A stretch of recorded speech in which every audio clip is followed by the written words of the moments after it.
Ieleweke kwamba Mtume sallallahu alaihi wasallama ametufundisha sisi kwa kusema la yatamannayanna ahadukumul mauta min dhurri asabahu, mmoja wenu asitamani kufa, asitamani kifo kwa sababu ya matatizo ambayo yamempata.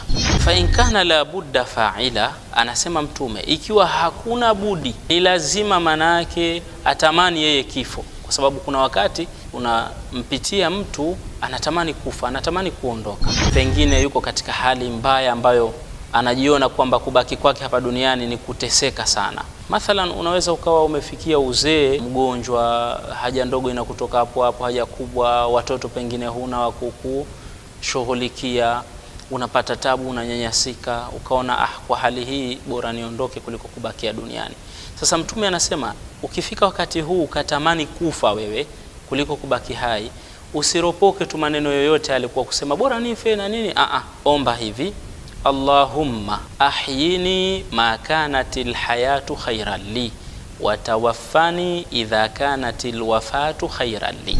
Ewe Mola, nibakishe niwe hai muda ambao hai utakuwa bora kwangu, na niondoshe duniani, ichukue roho yangu pale itakapokuwa kuondoka mimi duniani, kufa mimi ni bora kwangu.